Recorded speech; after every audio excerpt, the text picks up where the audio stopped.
नमस्कार दोस्तों, मैं अनिल कुमार गौड़ आपके YouTube चैनल MS बल्लभगढ़ पर पहली बार संस्कृत भाषा को पढ़ाने के लिए प्रस्तुत हुआ हूं। इस बेरोजगारी के दौर में कई भाई बहन कोचिंगों का भार नहीं उठा पाते हैं, इसलिए मैं आपके लिए जितना प्रयास हो सकेगा कोचिंगों से आप जितना प्राप्त करते हैं उतना ही मैं आपको यहाँ पर समझाने का प्रयास करूंगा। और अपनी जितनी भी प्रतियोगी परीक्षाएं हैं उनमें रीट लेवल फर्स्ट, सेकंड और अन्य प्रतियोगी परीक्षाओं में जो संस्कृत भाषा का जो सिलेबस है हम और आप मिलकर के यहाँ पर उसका अध्ययन करेंगे। आज जो वर्तमान में रीट की जो परीक्षा का आयोजन होने जा रहा है, शिक्षा मंत्री जी ने सितंबर की बोल रखा है, परंतु इस कोरोना महामारी में इसका आयोजन नहीं हुआ। अब ये परीक्षा जब होगी तब होगी, परंतु हमको तैयारी तो करनी ही है। आज मैं आपके लिए सबसे पहले माँ बीणा पाणी को नमन करते हुए संस्कृत भाषा के रीट लेवल फर्स्ट और सेकंड के सिलेबस के बारे में चर्चा करूंगा। थोड़ी सी संक्षेप में ही मैं आपके लिए यहाँ पर बताऊंगा। उसके बाद में फिर हम अपने पैटर्न प्रकरण के बारे में पढ़ेंगे। तो देखिए दोस्तों, सबसे पहले रीट लेवल फर्स्ट और सेकंड दोनों में ही जो अपना पाठ्यक्रम है, जो सिलेबस है, उसमें संस्कृत भाषा में 30 प्रश्न आते हैं। कितने प्रश्न आते हैं दोस्तों? 30 प्रश्न आते हैं। उन 30 प्रश्नों में 15 प्रश्न तो व्याकरण संबंधित आते हैं और 15 प्रश्न शिक्षण विधि संबंधित आते हैं।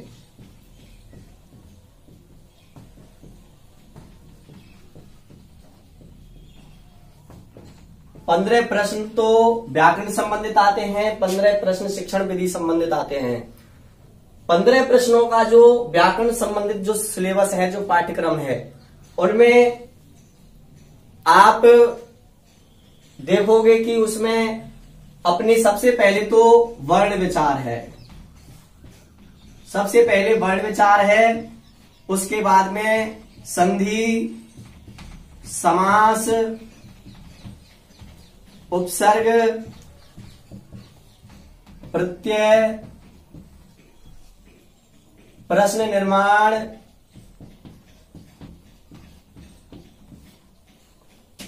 वाच्य परिवर्तन,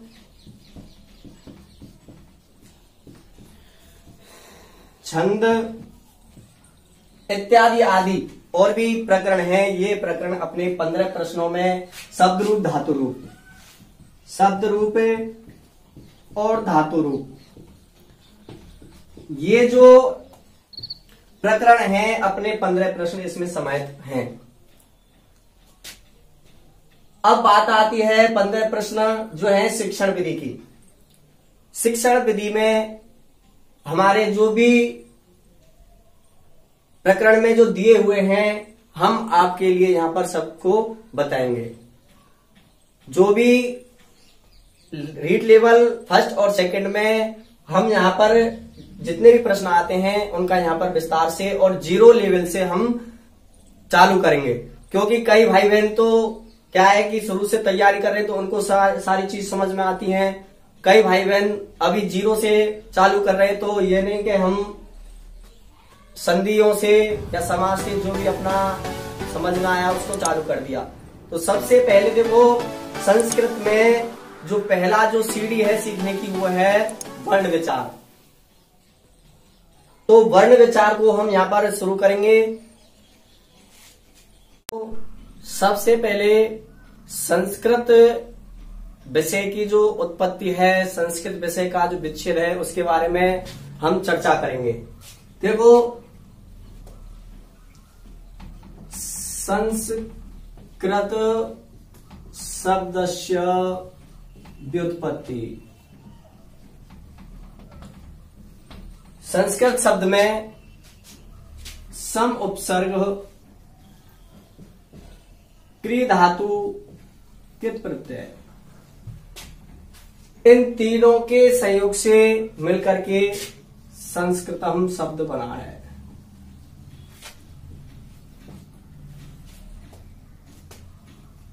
अब देखो, संस्कृत शब्दस्य विच्छेद, संस्कृत शब्दस्य विच्छेद, ये जो टॉपिक हैं हालांकि परीक्षा के लिए महत्वपूर्ण भी हैं, परंतु इनके विषय में जानना भी जरूरी है। संस्कृत शब्द जो है उसका जो विच्छेद है सम प्लस कृत, सम प्लस कृत, क्योंकि इसमें जो से का जो आगम होता है उसमें सुडागम अनुस्वार के द्वारा होता है और उसके द्वारा जो शब्द बनता है वो बनता है संस्कृत। तो ये तो एक छोटी सी जानकारी संस्कृत विषय की, जो शब्द की जो उत्पत्ति है सम उपसर्ग क्रिय धातु की प्रत्यय और संस्कृत के शब्द बना है। संस्कृत शब्द का जो संधि विच्छेद है सम प्लस कृत, सुडागम अनुस्वार, इन दोनों से मिलकर के हमारा जो शब्द बना है वो बना है संस्कृत। उसके बाद में संस्कृत के बाद में व्याकरण शब्द आता है, क्योंकि संस्कृत विषय को जानने के लिए व्याकरण को जानना बहुत जरूरी है। देखो दोस्तों, व्याकरण जो शब्द है, व्याकरण शब्दस्य व्युत्पत्ति, व्याकरण जो शब्द बना है वो बी उपसर्ग आंग उपसर्ग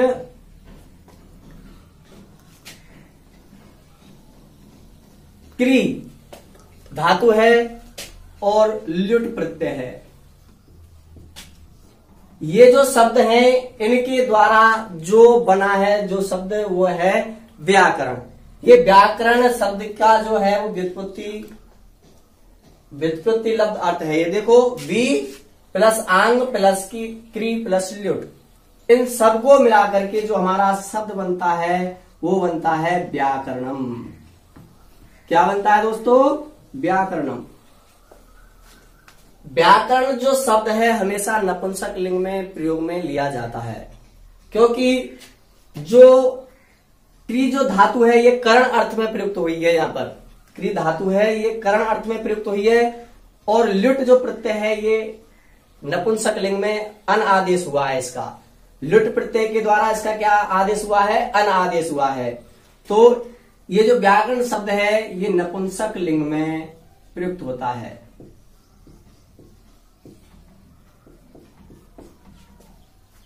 आगे देखिए दोस्तों, व्याकरण शब्द की उत्पत्ति हो गई। अब जो व्याकरण की जो परिभाषा है वो क्या है? व्याकरणस्य परिभाषा।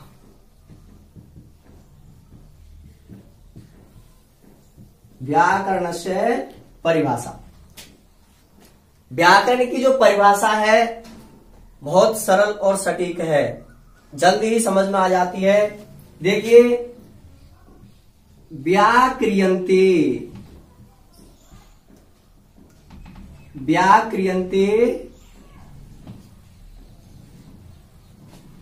व्युत्पाद्यन्ते शब्दः अनेनिति व्याकरणम। ये हमारी व्याकरण की परिभाषा है। व्याक्रियन्ते व्युत्पाद्यन्ते शब्दः अनेन इति व्याकरणम। इस परिभाषा के बारे में थोड़ा हिंदी में जानकारी प्राप्त करते हैं। शब्दों के द्वारा विचारों की जो उत्पत्ति होती है, शब्दों के द्वारा विचारों की जो उत्पत्ति होती है वो व्याकरण कहलाती है। अब इसमें जो व्याकरण की जो परिभाषा है, व्याक्रियन्ते व्युत्पाद्यन्ते शब्दः अनेन इति व्याकरणम, ये आपकी परिभाषा हो गई। पतंजलि जो मुनि हैं उन्होंने पतंजलि मुनिनः प्रदत्त। पतंजलि मुनि ने व्याकरण की एक परिभाषा दी है, लक्ष्य लक्षणे व्याकरणम। लक्ष्य लक्षणे व्याकरणम, ये पतंजलि मुनि ने व्याकरण की परिभाषा दी है। व्याकरण शब्दस्य अपर नाम, व्याकरण शब्द का जो दूसरा जो नाम है वो है शब्दानुशासन।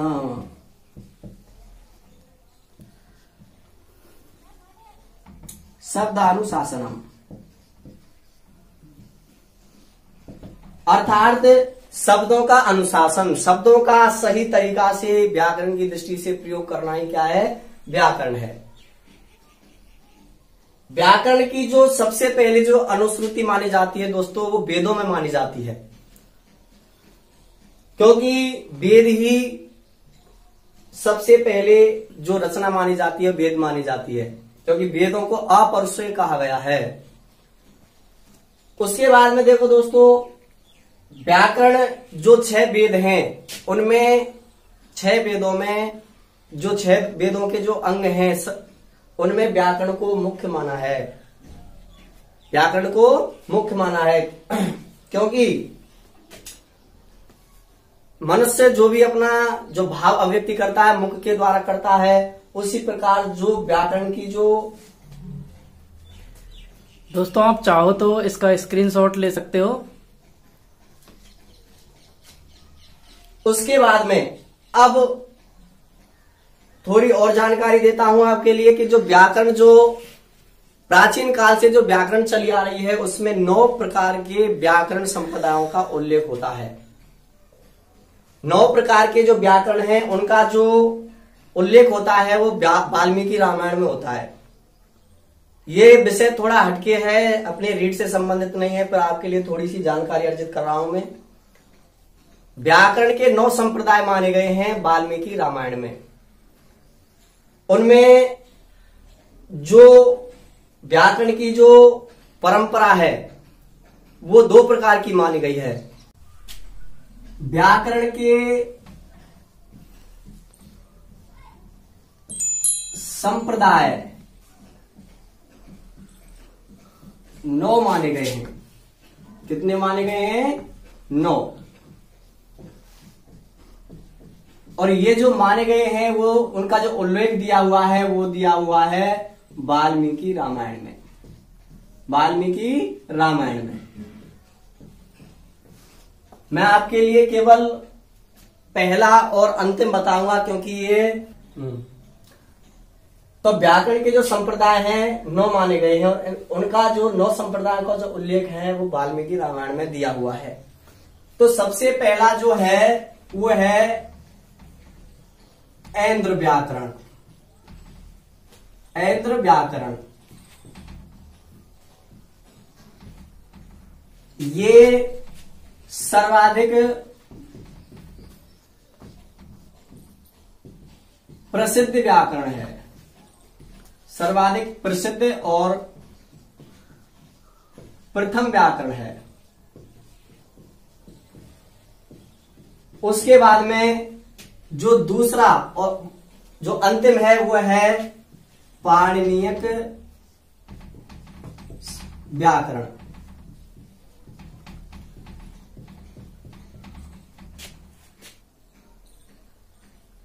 सर्वाधिक और अंतिम प्रचलित व्याकरण,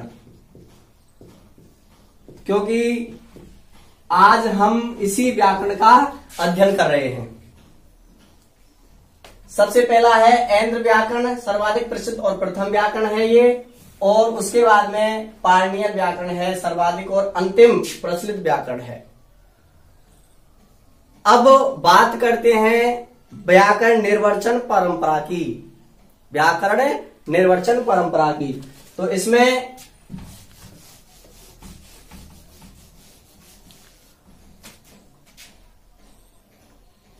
व्याकरण निर्वचन परंपराएं। व्याकरण निर्वचन परंपरा। सबसे पहली परंपरा है बारहस्पति परंपरा। बारहस्पति परंपरा। और दूसरी है माहेश्वरी परंपरा। माहेश्वरी परंपरा। दोस्तों, जो दूसरी जो परंपरा है ये हमारे लिए महत्वपूर्ण है, क्योंकि पहली जो परंपरा है वो वेदों में प्रचलित है, क्योंकि ये इसका जो पद पाठ होता है और इसका जो दूसरा नाम है कातंत्र परंपरा है, ये कठिन होती है, परंतु इसका जो ज्ञान था सबसे पहले ब्रह्मा जी को था। तो इसके जो प्रथम प्रवक्ता हैं, प्रथम व आदि प्रवक्ता, प्रथम व आदि प्रवक्ता वो है ब्रह्मा जी।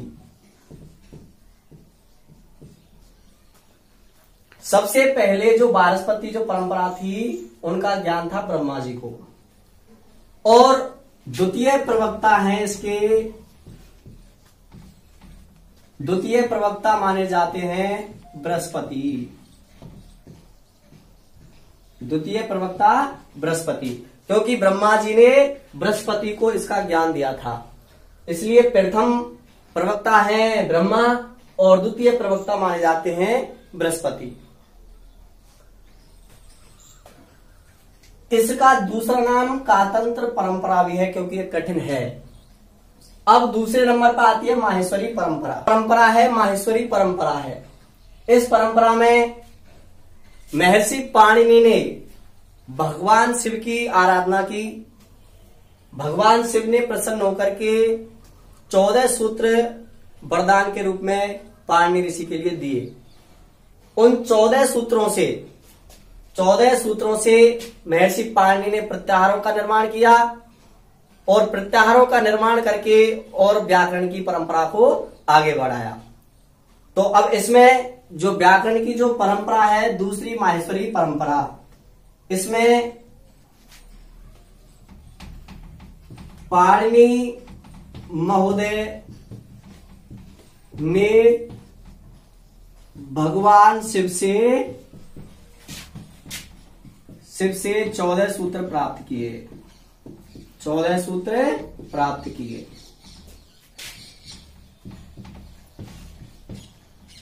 जिनको हम माहेश्वर सूत्रों के नाम से जानते हैं, जिन्हें माहेश्वर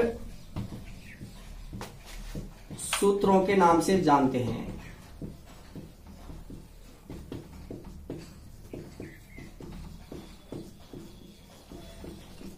तो ये दोस्तों दो व्याकरण निर्वचन की दो परंपराएं हैं। पहली है बारहस्पति परंपरा, दूसरी है माहेश्वरी परंपरा। अब हम व्याकरण की और पाठ्यक्रम के अनुसार अपने विषय को आगे बढ़ाते हुए सबसे पहले माहेश्वर सूत्रों का अध्ययन करेंगे। तो सबसे पहले दोस्तों माहेश्वर सूत्रों के द्वारा वर्ण विचारों को हम यहां पर पढ़ते हैं।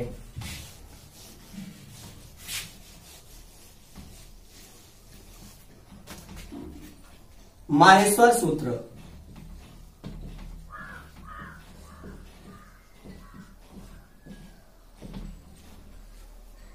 महर्षि पाणिनि ने भगवान शिव की आराधना की और भगवान शिव ने प्रसन्न होकर के अपना डमरू 14 बार बजाया। ननादि डक्काम नम पंचवारम, सर्वप्रथम 9 बार और उसके बाद में 5 बार बजाया। ये प्रश्न भी आ जाता है कई बार कि भगवान शिव ने जो अपना डमरू है पहले कितनी बार और उसके बाद में कितनी बार बजाया है। तो उसमें ऑप्शन आते हैं 9 5, 5 9, 10 4, 4 10। तो हम ये जो डमरू बजाया भगवान शिव ने वो पहले 9 बार बजाया, उसके बाद में 5 बार बजाया है। तो सबसे पहले हम माहेश्वर जो सूत्र हैं उनके बारे में अध्ययन करेंगे।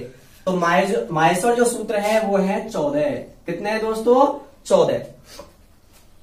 सबसे पहले माहेश्वर सूत्र इनकी जो संख्या है 14 यानी कि चतुर्दश।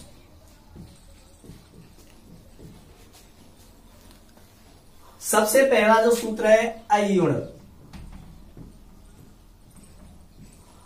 दूसरा है रीलृक,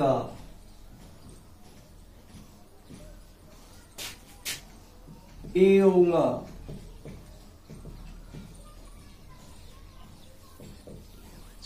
अयुंच, पांचवा है हयवरट, छठवा है लण। तो देखिए इसमें जो सबसे पहले जो 4 सूत्र हैं वो स्वरों के दिए हुए हैं। इसमें 2 प्रश्न बनते हैं कि भगवान शिव ने अपना जो डमरू है, तो देखिए दोस्तों ये जो माहेश्वर जो सूत्र हैं 14, इनमें आपके लिए मैं बताऊं कि इनमें जो पहले के जो 4 सूत्र हैं वो स्वरों के दिए हुए हैं। पहले के जो 4 सूत्र हैं वो स्वरों के हैं। उसके बाद में जो 10 जो सूत्र हैं वो व्यंजन वर्णों के दिए हुए हैं। अब इसमें 2 प्रकार से प्रश्न बनता है। यहाँ पर पहला जो प्रश्न है कि भगवान शिव ने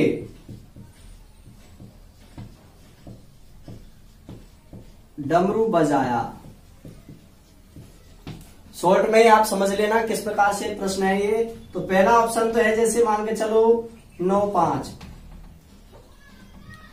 दूसरा ऑप्शन है 5-9, तीसरा ऑप्शन है 10-4 और चौथा ऑप्शन है 4-10।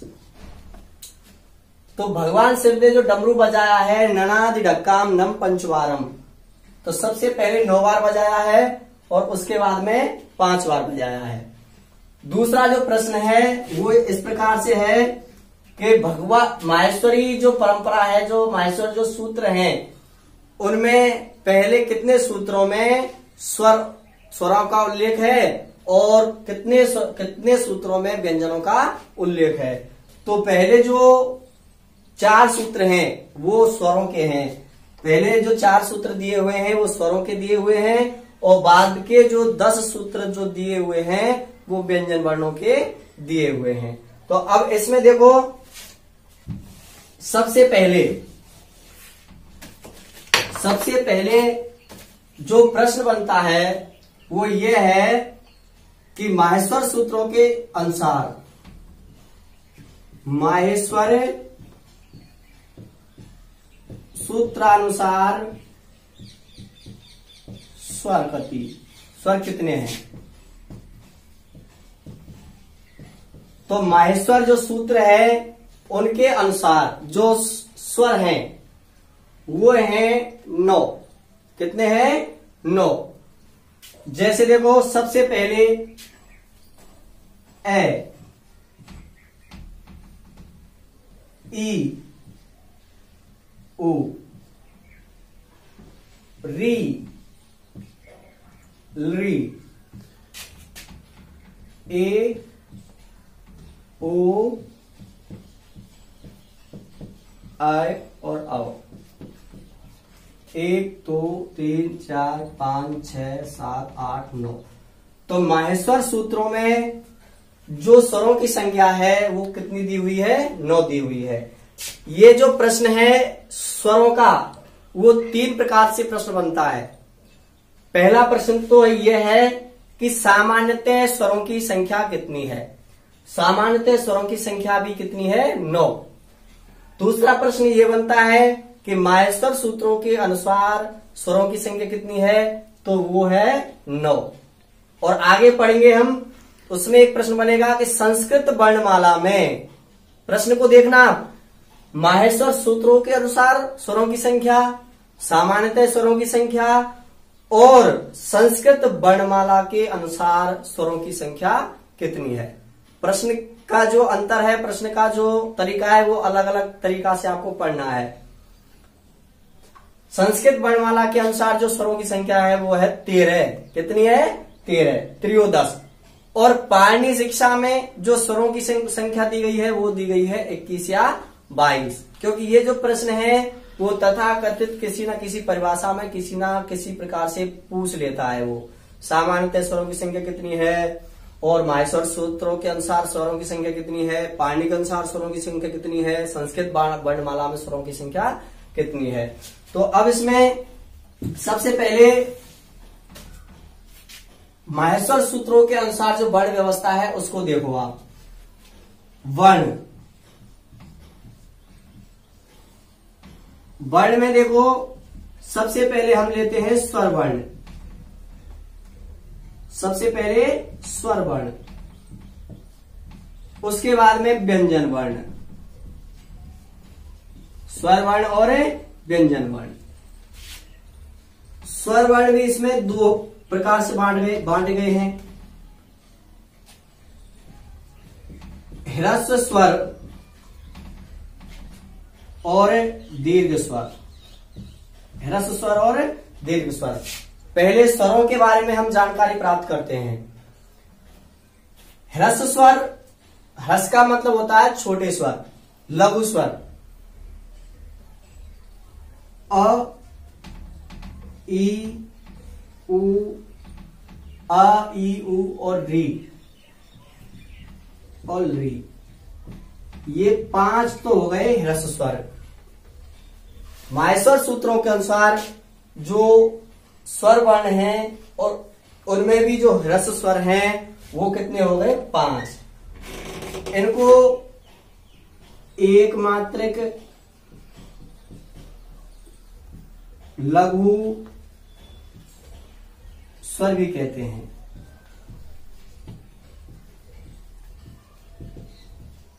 अब देखो माहेश्वर सूत्रों में जो दीर्घ जो स्वरों की संख्या है वो है 4।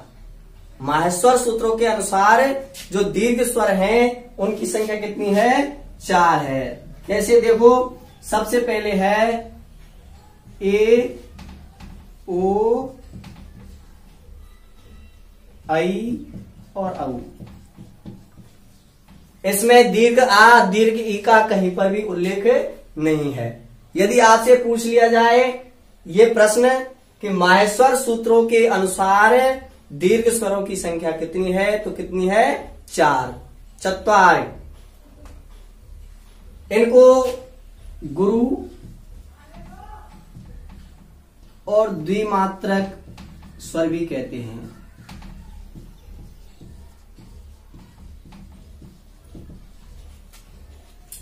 उसके बाद में आता है व्यंजन वर्ण। 1 से लेकर के और 4 तक स्वर हैं और इनकी संख्या मानी गई है 9, जिनमें 5 ह्रस्व स्वर हैं और 4 दीर्घ स्वर हैं।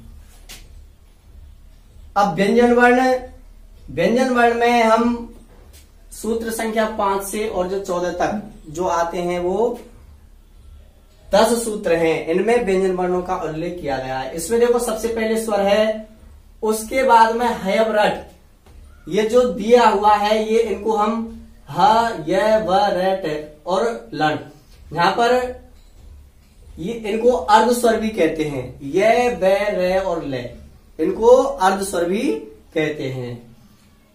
अब देखो इसमें सबसे पहले इसके बाद में अर्ध स्वर, ये तो पूर्ण स्वर हो गए, ये अर्ध स्वर हो गए। अब उसके बाद में आती है बात व्यंजनों की। तो सबसे पहले इसमें क्या है? 5वां अक्षर आता है वर्ग का, उसके बाद में चौथा अक्षर, उसके बाद में तीसरा अक्षर, उसके बाद में दूसरा अक्षर, उसके बाद में वर्ग का पहला अक्षर, उसके बाद में ये आपके ऊष्म वर्ण आते हैं। 5वें सूत्र पर अंतस्थ वर्ण आ गए और 13वें सूत्र पर ऊष्म वर्ण आ गए। तो इसके अनुसार जो हमारी जो वर्णों की व्यवस्था दी हुई है उसमें सबसे पहले जो है 3 भागों में बांटा है इनको। तो सबसे पहले इसमें पाठ किया गया है अंतस्थ वर्णों का। अंतस्थ वर्ण, अंतस्थ वर्ण में ये, व, र और ल, ये अंतस्थ वर्ण हैं। इनको अर्ध स्वर भी कहते हैं, इनको अर्ध स्वर भी कहते हैं। अब देखो सबसे जो महत्वपूर्ण परीक्षा के लिए ये जो प्रश्न है इसको ध्यान में रखना। कैसे के परीक्षा में इनका क्रम पूछता है। सबसे महत्वपूर्ण प्रश्न है ये कि परीक्षा में इसका क्रम पूछता है। एक आगे भी आएगा उष्म वर्ण में भी, उसका भी क्रम पूछेगा वो। तो य, व, र और ल, इसको ध्यान में रख लेना कि इसका जो क्रम है वो इस प्रकार से है।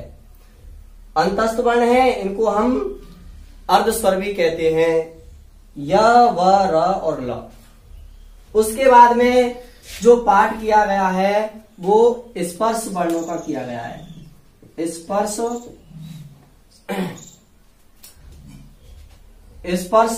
व्यंजन वर्ण।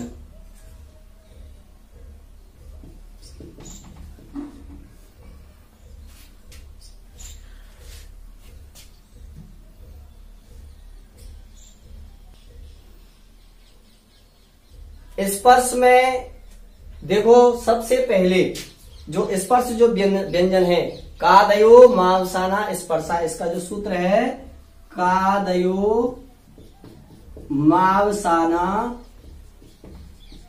स्पर्शा। इस सूत्र का जब हम खंडन करेंगे तो इसका मतलब है कादयो, के आदि से लेकर के, यानी कैसे प्रारंभ होकर के, म अवसाना, मैं अवसान, अवसान का मतलब होता है तक, कैसे लेकर के मैं तक जो भी वर्णमाला में अक्षर आ रहे हैं उनको क्या कहते हैं, स्पर्श कहते हैं, स्पर्श व्यंजन कहते हैं। और इनकी जो संख्या है वो है 25। कितनी है? 25। पंचविंशति, 25 को संस्कृत भाषा में पंचविंशति कहते हैं। तो कादयो मावसाना स्पर्शा, पेपर में जो परीक्षा आती है उसमें थोड़ा सा लिख देते हैं बस प्रश्न के लिए, कादयो मावसाना। मैं आपके लिए प्रश्न लिखूंगा तब बताऊंगा। कादयो मावसाना ऑप्शन में दे देते हैं, स्पर्शहा, ऊष्मा, स्वरा, व्यंजना जो भी देते हैं। तो हमको ये सूत्र भी याद में रखने हैं। इसमें है, इसका जो सूत्र था अंतस्थ का वो था यणो अंतस्थहा, यणो अंतस्थहा, यानी कि यण जो प्रत्याहार है उनमें यण जो है वो अंतस्थ व्यंजन है। कौन से व्यंजन है? अंतस्थ व्यंजन है। स्पर्श व्यंजन कैसे लेकर के मैं तक, यानी कि क, च, ट, त और प। इसमें जो वर्गों का पाठ पठन हुआ है उनकी संख्या है 5। तो ये टोटल मिलाकर के हो जाते हैं 25। इनको उदित वर्ण भी बोलते हैं। उदित वर्ण, स्पर्श व्यंजन, उदित वर्ण, इनकी संख्या कितनी है? 25 है। आगे जब लास्ट में जो पठन हुआ है वो हुआ है ऊष्म वर्ण, ऊष्म वर्ण जिनका जो सूत्र है वो है सलूष्माणे,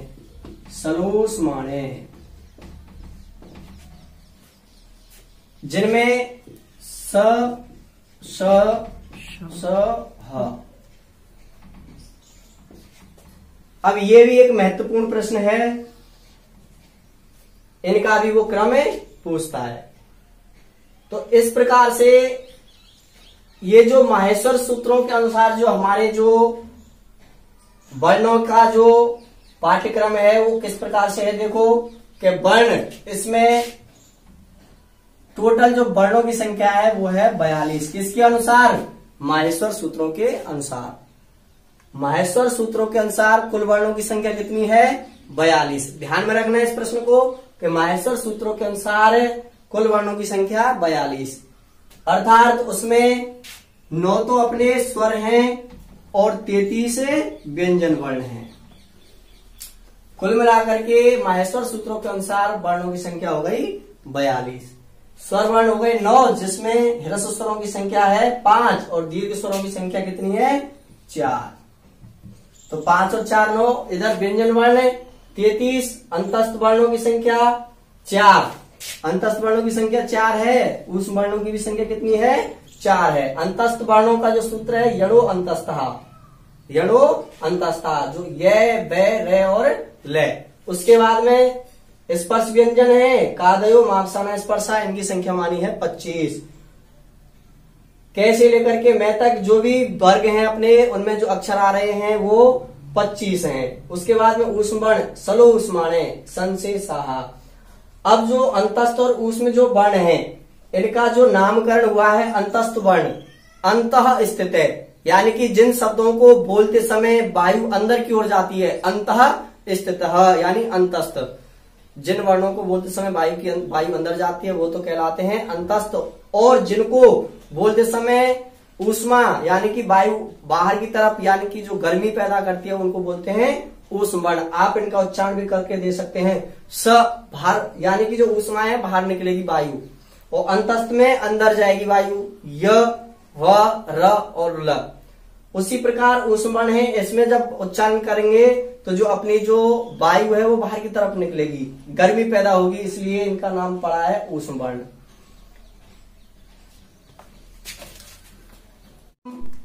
माहेश्वर सूत्रों की वर्णमाला के बाद में जो पाणिनि शिक्षा है उसके बारे में जो वर्णों का जो पाठ्यक्रम है उसको पढ़ेंगे।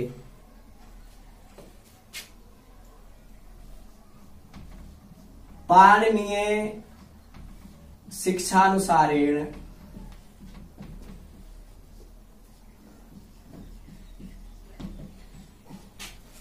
वर्णमालाया स्वरूप